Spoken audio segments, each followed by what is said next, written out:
आज के बदलते मौसम और तनावपूर्ण भरी जिंदगी का सबसे सीधा असर हमारी सेहत पर पड़ता है। वायरल इन्फेक्शन से लेकर डायबिटीज, हाई ब्लड प्रेशर जैसी बीमारियां आजकल आम हो गई है और इससे बचाव के लिए सही समय पर उपचार एकमात्र एक ऐसा कारगर उपाय है। स्वागत है आपका हेल्थ नक्षत्र में और मैं हूं आपके साथ माधवी चौधरी। हर साल मौसम बदलते ही खांसी, जुकाम और गले में खराश जैसी बीमारियां का संक्रमण शुरू हो जाता है और इस बार ये लक्षण न केवल तेजी से फैल रहे हैं बल्कि इम्यूनिटी और न्यूट्रिशन चैलेंजेस को भी सामने से आमंत्रण दे रहे हैं। और इसी विषय पर बात करने के लिए हमारे साथ फिजिशियन, डायबिटोलॉजिस्ट और thyroid specialist doctor Ashutosh Singh हमारे साथ मौजूद हैं। तो सबसे पहले डॉक्टर आपका बहुत बहुत स्वागत है नक्षत्र न्यूज़ पर। और हेल्थ नक्षत्र हमारा एक ऐसा प्रोग्राम है जिसके माध्यम से हम अपने दर्शकों को ज़्यादा से ज़्यादा मेडिकल संबंधित जानकारी देते हैं। तो सबसे पहला सवाल डॉक्टर आपसे यही रहेगा कि आज के अगर दौर को देखें तो सबसे कॉमन बीमारियाँ कौन सी हो गई हैं? देखिए, आजकल के दौर में लाइफस्टाइल डिजीजेस बहुत कॉमन है। लोगों का जीवन शैली ऐसा बदलाव हुआ है, लोग भागदौड़ की जिंदगी में शामिल होते हैं तो वो अपने स्वास्थ्य पे रखरखाव नहीं कर पाते हैं। लोगों का कैरियर का तनाव, शिक्षा का तनाव, घर गृहस्थी का तनाव, गृहिणियों को घर का जो मैनेजमेंट का तनाव होता है, तो उसके चलते हर पहलू में हर तरह के लोग इस जीवन शैली से कहीं ना कहीं तनावग्रस्त हैं। तो उसके चलते तनावग्रस्त होने के चलते उनके जीवन शैली में इस तरह का प्रभाव होता है कि जीवन शैली जनित जो बीमारियां होती हैं ज़्यादा कॉमन है आजकल, जैसे मधुमेह की बीमारी है, हाइपरटेंशन की बीमारी है, लोगों को गैस्ट्रोपैथी आजकल बहुत ज़्यादा हो रहा है, अपच की शिकायत है, तो कॉन्स्टिपेशन की शिकायत है, गैस्ट्रिक एसिडिटी की शिकायत है, तो गैस्ट्रोपैथी आजकल बहुत ही कॉमन है, प्लस थायराइड डिजॉर्डर भी जो है। ये सब प्रमुख जीवन शैली की बीमारियां हैं जो कि लोगों के कहीं ना कहीं इरेगुलर जीवन शैली होने की वजह से ये सब ज़्यादा देखने को मिलता है। इसके लिए उन्हें मतलब सचेत होकर अपने जीवन शैली में बदलाव करने की आवश्यकता होती है। जैसे आपने बताया कि आजकल मान लीजिए हर 10 में से 9 लोगों को डायबिटीज़ या हाई ब्लड प्रेशर ये सब प्रॉब्लम्स हो रही हैं। इसका मेन रीज़न क्या है लोगों की लाइफ में? हाँ, देखिए, लोगों का जीवन शैली आज ऐसा हो गया है कि लोगों का फिजिकल एक्टिविटी बहुत ही कम हो गया है। जो शारीरिक श्रम करने की जो आदत होनी चाहिए या मतलब जो एक रूटीन होना चाहिए, उसमें फिजिकल एक्टिविटी लोगों का बहुत ही कम हो गया है। लोग कहीं भी जाना होता है तो पैदल ना जा करके गाड़ी से ही जाना पसंद करते हैं। इवन हाफ किलोमीटर भी यदि पैदल चलना होता है तो आइदर बाइक से या कार से जाना लोग समय का बचाव को देखते हुए सोचते हैं कि मेरा समय जल्दी बचेगा, तो हम कहीं ना कहीं मतलब समय को बचाव करके अपने अगले काम के लिए उसको सेव कर लेंगे। तो वो पैदल चलना बिल्कुल उनके लिए ना के बराबर होता है, जिसके चलते मतलब फिजिकल एक्टिविटी उनका बहुत ही कम हो जाता है। फिजिकल एक्टिविटी कम होना, खान पान में यदि कार्बोहाइड्रेट डाइट का इंटेक ज़्यादा होता है तो उस वजह से वो सब चीज़ों को खान पान में यदि कार्बोहाइड्रेट का मात्रा को संतुलित किया जाए और कम से कम सेवन किया जाए तो उससे ब्लड में ग्लूकोज की मात्रा उतनी नहीं बढ़ेगी। तनाव लोगों के जीवन में काफ़ी ज़्यादा होता है, तनाव से भी मतलब वो शुगर का लेवल बढ़ना स्वाभाविक होता है।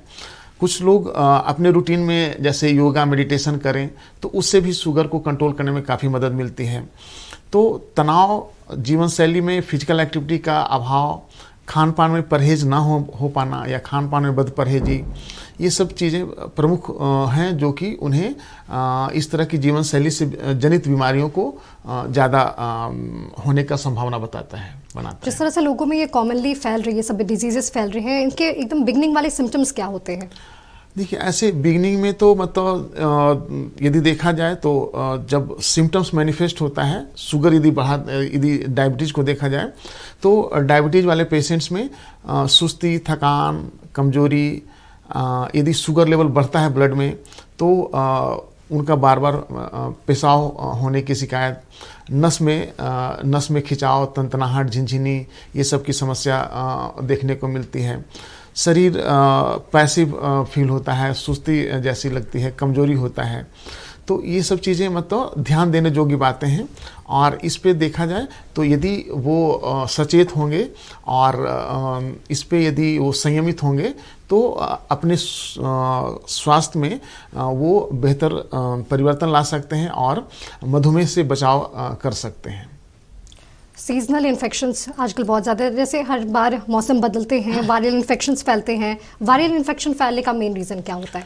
वायरल इन्फेक्शन जैसे सीजनल वेरिएशन में, सीजनल इन्फेक्शन में जैसे होता है कि बारिश होती है या कभी मतलब गर्मी होती है, तो उस कंडीशंस में वो इन्फेक्शन प्रोलिफरेशन का चांसेस ज़्यादा होता है। और यदि लोग उस के लिए यदि अपने हेल्थ और हाइजीन पे यदि ध्यान नहीं देते हैं तो इन्फेक्शन बढ़ने का चांसेस ज़्यादा होता है।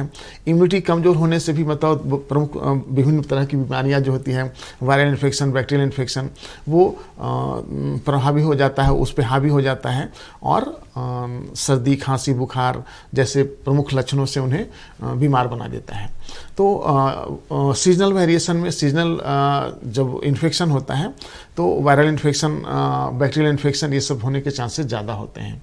तो उन सभी चीज़ों को यदि ध्यान में रखा जाए, स्वस्थ जीवन शैली और अपने स्वास्थ्य को बेहतर रखने के लिए हेल्थ और हाइजीन, साफ सफाई पे ध्यान दिया जाए और मतलब स्वच्छ भोजन, स्वच्छ खाना, ये सब पे यदि ध्यान दिया जाए तो वो बहुत सारी बीमारियों से अपने आप को बचा सकते हैं। और वायरल इन्फेक्शन में अपने आप को साफ सफाई पे ध्यान देना, जो सराउंडिंग इन्वायरमेंट है उसमें अपने आप को गलत और गंदे वातावरण से अपने आप को बचाना, ये सब से जो वायुजनित रोग होते हैं वो उन सभी चीज़ों से बचाने से अपने को वायरल इन्फेक्शन से बचा सकते हैं। अब जब मानसून जैसे शुरू होने वाला है, वायरल डिजीजेस जैसे या सीजनल डिजीजेस कहें, फ्लू, फीवर, इन सब के टाइम पे क्या प्रिकॉशंस लेने की ज़रूरत होती है? हाँ, वायरल इन्फेक्शन में तो ऐसे जितना मतलब स्वास्थ्य को देखा जाए और मतलब स्वच्छ वातावरण में रहने का कोशिश, अपनी आदतों को तो बेहतर रखने का कोशिश, साफ सफाई के साथ खान पान में भी स्वच्छता को ध्यान में रखें। जो जब भी बाहर निकलते हैं तो गंदे वातावरण में जाने से परहेज करें। वायु से जो जनित बीमारियां होती है, वायरल इन्फेक्शन उसमें कॉमन होता है, तो बाहर जब भी जाएं तो मास्क वगैरह का सेवन करें। और जो एयर ट्रांसमिशन के थ्रू जो बीमारियां होती हैं वो एयरबॉर्न या एरोसॉल से जो इन्फेक्शन होता है, तो उन सभी चीज़ों को यदि होने से रोका जाने का कोशिश करने के लिए उन्हें मास्क का इस्तेमाल करना चाहिए और साफ सफाई पे ध्यान देना चाहिए। तो ये सभी चीज़ों पे यदि ध्यान रखेंगे तो वायरल इन्फेक्शन से अपने आप को बचा सकते हैं। अगर बच्चों की बात करें तो इम्यूनिटी काफ़ी कम होती है और वायरल इन्फेक्शंस या सीजनल फीवर उन्हें सबसे ज़्यादा ही लगता है, जल्दी बच्चे बीमार हो जाते हैं, फीवर, फ्लू ही लगना। पेरेंट्स को इस टाइम पे क्या प्रिकॉशंस लेने की ज़रूरत है बच्चों के लिए? बच्चों को इम्यूनिटी बढ़ाने के लिए या बच्चे का इम्यूनिटी अच्छा स्ट्रांग रहे, उसके लिए जितना भी बेहतर खान पान के थ्रू, खान पान में यदि स्वस्थ और अच्छे फूड आइटम्स जिससे कि बॉडी का इम्यूनिटी, बच्चे का इम्यूनिटी बढ़ सके, विटामिन, मिनरल्स, एंटीऑक्सीडेंट्स वाले भोजन, हरे पत्तेदार साग सब्जियां, ये सब खिलाने से, और घरेलू जो भी जैसे जो एक बैलेंस डाइट होना चाहिए बच्चे को देने के लिए, सही मात्रा में कार्बोहाइड्रेट, सही मात्रा में प्रोटीन, सही मात्रा में फैट, सही मात्रा में vitamin, minerals, antioxidants, high fibre diet, हरी पत्तेदार साग सब्जियां, तो ये सबसे बच्चे का इम्यूनिटी बढ़ता है और वो उन्हें मतलब बहुत सारे जो संक्रमित बीमारियों से बचाने का वो एक प्रोटेक्शन देता है। तो इस सभी चीज़ों को ध्यान में रखते हुए माता पिता को चाहिए कि बिल्कुल बैलेंस डाइट, स्वस्थ खान पान पे ध्यान दें और उन्हें स्वच्छता की ओर उन्हें सलाह दें कि स्वच्छ जीवन शैली अपनाएं, साफ सफाई पे ध्यान दें और गंदगी से बचाव के लिए वो गंदे माहौल, गंदे वातावरण में जाने से परहेज करें और स्वच्छ भोजन, ताज़ा भोजन खिलाएं और जो बिल्कुल नेचुरल और जो नेचुरल डाइट है वो घरेलू डाइट वो उसे दें, बाहर की चीज़ों से, जंक फूड से उन्हें बचाएं। वायरल जो फीवर होते हैं, सीजनल वायरल, उसमें होम रेमेडीज़ कितने इफेक्टिव होते हैं, रेस्ट लेना कितना इफेक्टिव होता है? वायरल इन्फेक्शन में तो बिल्कुल जैसे वायरल इन्फेक्शन होने से बॉडी एक होता है, फीवर होता है, सर्दी, खांसी, बुखार बहुत ही कॉमन है। तो इसमें यदि देखा जाए तो जब बॉडी पेन होता है तो कुछ सिम्टोमेटिक ट्रीटमेंट भी लेनी चाहिए जिससे कि मतलब वो बॉडी पेन रिलीफ हो, सर्दी खांसी जो हुआ है उसको मतलब प्रोहिबिट करने के लिए, उसके लिए प्रिवेंटिव मेजर्स लेनी चाहिए और जितना हो सके तो बचाव के लिए मतलब हर संभव उपाय करना चाहिए और इन सभी चीज़ों को ध्यान रखते हुए बेहतर हमेशा कोशिश करना चाहिए कि अपने आप को हेल्थ हाइजीन को मेंटेन करते हुए, हेल्थ हाइजीन को देखते हुए अच्छी चीज़ों का सेवन करें। डॉक्टर आशुतोष, हमने बहुत ही महत्वपूर्ण चीज़ों को जाना और आगे भी हम अपनी चर्चा को जारी रखेंगे। सर, हम बात कर रहे थे सीजनल इन्फेक्शंस के बारे में। वैक्सीनेशन कितना इफेक्टिव होता है इन्फेक्शंस के लिए जो सीजनल या वायरल फीवर्स हमें होते हैं? बिल्कुल, वैक्सीनेशन का बहुत अहम रोल है, बहुत ही बेहतर वो प्रोटेक्शन देता है बॉडी को। जिस भी तरह का मतलब जो इन्फेक्शन होता है सीजनल इन्फेक्शन में, तो वो पार्टिकुलर वो स्पेसिफिक वैक्सीन बॉडी के इम्यूनिटी को स्ट्रॉन्ग करता है, बढ़ाता है और उससे बीमारी से लड़ने की क्षमता वो प्रदान करता है। तो पार्टिकुलर उस कंडीशन में वैक्सीनेशन काफ़ी ज़्यादा उसका अच्छा रोल होता है और हमें वैक्सीनेशन लेना चाहिए। यदि किसी भी तरह का सीजनल इन्फेक्शन होता है, लाइक बैक्टीरियल इन्फेक्शन के लिए जो भी वैक्सीन अवेलेबल है मार्केट में या मतलब संस्थानों में, चिकित्सा संस्थानों में, वो हमें उस पर गौर करना चाहिए और मतलब समय समय पे वो उस चीज़ों का टीकाकरण कराना चाहिए। और जो वायरल इन्फेक्शन होता है सीजनल इन्फेक्शन में, जो वायरल इन्फेक्शन होते हैं, तो वो भी उसके लिए जो वैक्सीन होता है वो बॉडी को इम्यूनिटी प्रोवाइड करता है और उस रोग से लड़ने की क्षमता प्रदान करता है। तो सीजनल वेरिएशन में या सीजनल इन्फेक्शन में जो पार्टिकुलर किसी भी तरह का जो बीमारी है उसके अगेंस्ट में वैक्सीन लेना ज़रूरी होता है, बेहतर होता है, ताकि हम उस बीमारी से लड़ सकें और उस बीमारी को अपने आप ठीक कर सकें। अक्सर हमने देखा है कि अगर कोई इंसान बीमार पड़ता है या फिर अगर किसी भी तरीके का उन्हें प्रॉब्लम है, वो गूगल सर्च करके अपनी सिम्टम्स चेक करते हैं। सेल्फ मेडिटेशन करना कितना खतरा हो सकता है? सेल्फ मेडिकेशन तो बताओ एक उचित नहीं है। हालांकि गूगल से लोग सर्च करते हैं, गूगल में एक उस कंटेंट से रिलेटेड, उस टॉपिक से रिलेटेड एक इन्फॉर्मेशन होता है, लेकिन बहुत सारी चीज़ें जो कि क्लिनिकली कोरिलेट करके वो चीज़ हम लोग उसको एक सही कंक्लूजन, सही डायग्नोसिस पे पहुंच पाते हैं और तब जा कर के वो एक क्लिनिकल कंडीशन बनता है और उसका ट्रीटमेंट होता है। आजकल लोग गूगल पे सर्च करके जानकारियाँ तो हासिल कर लेते हैं और हासिल करने के जानकारी हासिल करने के बाद उसी अनुरूप वो अपना ट्रीटमेंट भी शुरू कर देते हैं, जो कि उनका एक क्लिनिकल कोरिलेशन वो नहीं कर पाते हैं कि किस कंडीशन में ऐसा है तो हमें ये करना चाहिए या नहीं करना चाहिए। तो वैसे कंडीशन में गूगल से देख करके या गूगल पे सर्च करके सिम्टम्स को जब तक कोरिलेट नहीं किया जाए क्लिनिकली, और ये क्लिनिकली कोरिलेट करना तभी संभव होता है जब एक मेडिकल एक्सपर्ट, एक मेडिकल प्रोफेशनल या मेडिकल पर्सनल वो उस चीज़ों को भली भांति समझ करके वो बताए कि हाँ ये चीज़ है या नहीं है, तब वो जाकर के कोरिलेट करके उसे वो उस डायग्नोसिस तक पहुंचने के बाद वो उसका ट्रीटमेंट स्टार्ट करें।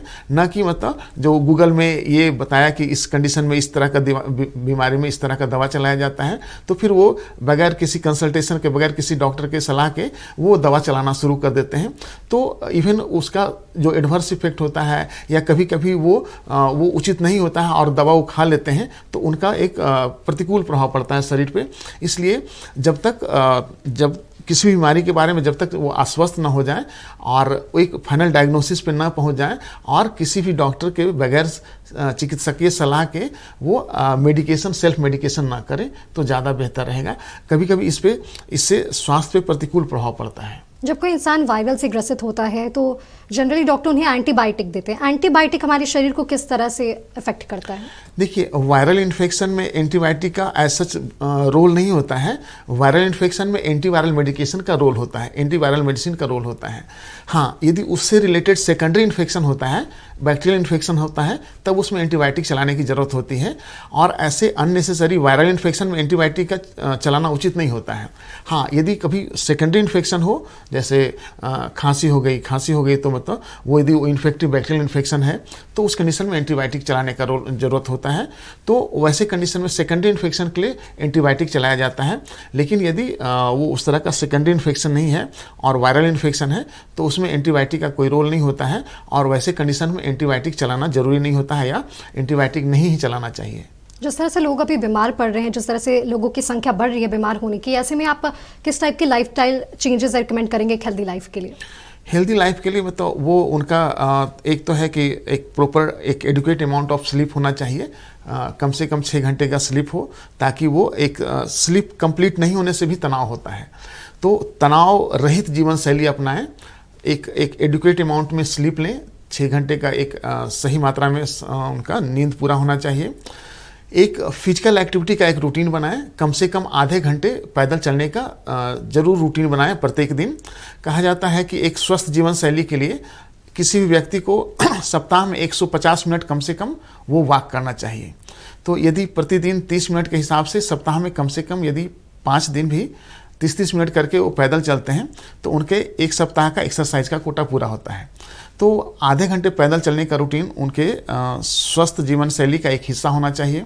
खान पान में परहेज करें, एक बैलेंस डाइट लें, कार्बोहाइड्रेट का सही मात्रा, प्रोटीन का सही मात्रा और फैट का सही मात्रा, विटामिन मिनरल्स न्यूट्रिएंट्स ये सब बैलेंस्ड वे में लें और तनाव रहित जीवन शैली अपनाने के लिए अपने एक पॉजिटिव लोगों के साथ, पॉजिटिव इन्वायरमेंट में लोगों के साथ मिलना जुलना, उठना बैठना, हंसी मजाक करना और ताकि वो तनाव फ्री रहें, तनाव रहित रहें। और तनाव से उनके जीवन पे प्रतिकूल प्रभाव पड़ता है, इसलिए तनाव को कोशिश करें अपने से दूर रखने का या उसका सही निराकरण करें, तनाव रहित जीवन शैली अपनाएं और खान पान में एक बैलेंस डाइट लें, कुछ चीज़ों का परहेज करें जो उनके बायोकेमिकल पैरामीटर्स को जो बढ़ा सकते हैं, जो फैट है, लिपिड है, इवन यूरिक एसिड है, कोलेस्ट्रॉल वगैरह जो होता है। तो ये सब चीज़ें जो बढ़ती है तो उन सभी चीज़ों को बढ़ने से रोकने के लिए खान पान में सही संयमित खान पान रखना चाहिए ताकि वो अननेसेसरी बीमारियों को अपने से न्योता ना दें। आपने कई बार बोला है कि स्ट्रेस से हमें दूर रहना चाहिए। स्ट्रेस और मेंटल हेल्थ के बीच का क्या कनेक्शन है? बिल्कुल, स्ट्रेस से ही मेंटल हेल्थ मतलब वो प्रभावित होता है या डिटोरेट करता है। जब लोग स्ट्रेसफुल लाइफ जीते हैं तो उनका ब्लड प्रेशर बढ़ता है, ब्लड प्रेशर बढ़ने से हेडेक होता है, साइकोलॉजिकल वो डिस्कम्फर्ट फील करते हैं। तो ये स्ट्रेस का एक मेजर इम्पैक्ट पड़ता है उनके मानसिक स्वास्थ्य पे। तो यदि वो स्ट्रेस फ्री रहने के लिए वो हर संभव यदि उपाय करते हैं, योगा करते हैं, मेडिटेशन करते हैं, फिजिकल एक्टिविटी से भी ब्लड प्रेशर को कंट्रोल किया जा सकता है। यदि ब्लड प्रेशर उनका नॉर्मल रहेगा तो वो उनका रक्तचाप नॉर्मल रहने से उनका सर दर्द का समस्या नहीं होगा। तो ये सब चीज़ों पे स्वस्थ जीवन शैली का बहुत अच्छा और कंट्रोल होता है। तो स्ट्रेस फ्री रहने के लिए हर संभव कोशिश करना चाहिए और योगा मेडिटेशन को अपने रूटीन में शामिल करना चाहिए। आजकल लोग इम्यूनिटी को बैलेंस रखने के लिए इम्यूनिटी बूस्टर्स लेना शुरू लोगों ने कर दिया है। ये वास्तविक में कितना इफेक्टिव होता है या कोई नुकसान भी हमारी बॉडी को होता है इम्यूनिटी बूस्टर से? नहीं, इम्यूनिटी बूस्टर्स तो बॉडी के इम्यूनिटी को इन्हांस करते हैं, बढ़ाते हैं। सही मात्रा में यदि विटामिन मिनरल्स, एंटी ऑक्सीडेंट्स ये सब यदि लिया जाए और खान पान में जो सही बैलेंस्ड जो डाइट होता है जिसमें कि एक सही मात्रा में कार्बोहाइड्रेट हो, सही मात्रा में प्रोटीन हो, सही मात्रा में फैट का सेवन हो, तो इन सभी चीज़ों का एक सही मात्रा में खान पान में शामिल रखना वो उनके बॉडी को स्ट्रॉन्ग कराता है, इम्यूनिटी को इन्हांस करता है, इम्यूनिटी को बूस्टअप करता है। और जो कुछ जो इम्यूनिटी इन्हांसर हैं, जो इम्यूनिटी बूस्टर्स हैं, तो वो सभी चीज़ों से जो शरीर का जो रक्षा प्रणाली तंत्र है वो उसमें मजबूती आती है और रोग से लड़ने की प्रतिरोधक क्षमता बढ़ाती है। तो इन सभी चीज़ों से बताओ भी उनका जो इम्यूनिटी स्टैंड होता है वो बढ़ता है और इसका सेवन लाभप्रद है। अक्सर लोग अनजान रहते हैं, अगर उन्हें जो प्रॉब्लम है उनसे अनजान रहते हैं, तो रेगुलर हेल्थ चेकअप कितना ज़रूरी है? कौन से फ्रीक्वेंसी में हमें जाके हेल्थ चेकअप करवानी चाहिए? बिल्कुल, यदि लोगों का रूटीन व्यवस्थित नहीं है, जीवन शैली व्यवस्थित नहीं है, तो जीवन शैली से जनित बीमारियां आजकल बहुत ज़्यादा हो रही हैं। लोग का खान पान ऐसा है कि लोग बाहर का खाना ज़्यादा पसंद करते हैं या घरेलू खाने पे उतना उनका सही चयन नहीं होता है।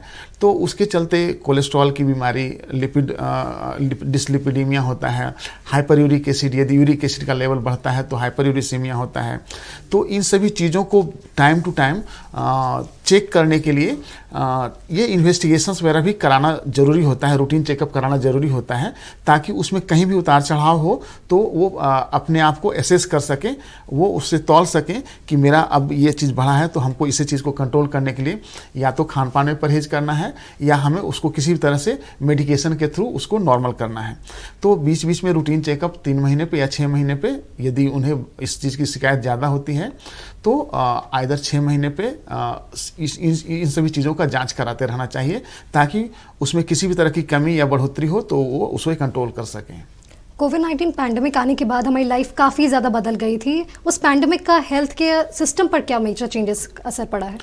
देखिए, कोविड-19 के बाद तो मतलब जो बॉडी का इम्यूनिटी है वो सब पे भी बहुत प्रतिकूल प्रभाव पड़ा है।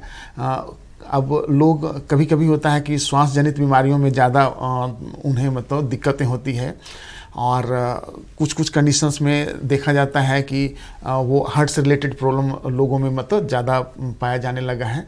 तो इसका एक पोस्ट कोविड इफेक्ट बॉडी के सिस्टम पे, बॉडी के इम्यूनिटी पे मतलब प्रतिकूल प्रभाव दिया है। और इसमें जितना तो बचाव, जितना प्रिवेंटिव मेजर्स लिया जाए उतना उनके स्वास्थ्य के लिए बेहतर रहता है, बेहतर रहेगा। तो इन सभी चीज़ों को देखते हुए हमेशा अपने आप को स्वस्थ जीवन शैली की तरफ सोचें, खान पान में भी मतलब ध्यान रखें, और जो प्रिवेंटिव मेजर्स लिया जा सके जिससे कि अपने आप को ज़्यादा स्वस्थ रख सके, बॉडी की इम्यूनिटी को बढ़ा सकें, इन सभी चीज़ों पे ध्यान देते हुए ये कोविड-19 के बाद जो प्रतिकूल परिस्थितियाँ आई हैं उसमें अपने बॉडी को ज़्यादा बेहतर वो रख रखाव कर सकें। एक बार फिर से कोविड-19 के वेरिएंट आ रहे हैं, और क्या लगता है इस बार फिर से मास्क और सैनिटाइजर की नौबत आ सकती है? बिल्कुल, ये हमारे बचाव के लिए और मतलब हमारे स्वस्थ रहने के लिए भी ये बेहद ज़रूरी है, और प्रिवेंटिव मेजर्स लेना बहुत बेहतर रहेगा, अच्छा रहेगा। और मास्क का, सैनिटाइज़र का यूज ये आपके स्वास्थ्य के लिए भी मतलब बेहतर होता है, और जो वायुजनित है बीमारियां उसमें मास्क लगाना बेहतर रहेगा, बेहतर साबित होगा। तो आगे बचाव के लिए मास्क का यूज, सैनिटाइज़र का यूज हमेशा कोशिश करना चाहिए।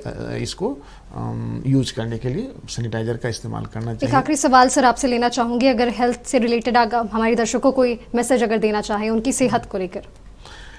देखिए, सेहत के लिए बहुत सारी जो बीमारियों का जो प्रारूप है, आपके जीवन शैली में यदि किसी तरह का कुछ गड़बड़ी होता है तो वो उससे भी मतलब बहुत सारी बीमारियां होती हैं। आजकल जो जीवन शैली जनित बीमारियां हैं उसमें आप अपने जीवन शैली को बेहतर कर सकें, फिजिकल एक्टिविटी रेगुलर करें, 30 मिनट का वॉकिंग जरूर रखें, और खान पान में घरेलू खाने का इस्तेमाल करें। बाहर के खाने से गैस्ट्रोपैथी होता है, और तनाव रहित जीवन जीने की कोशिश करें, और योगा मेडिटेशन करें, और बिल्कुल स्वस्थ रहने के लिए हर संभव वो प्रयास करें।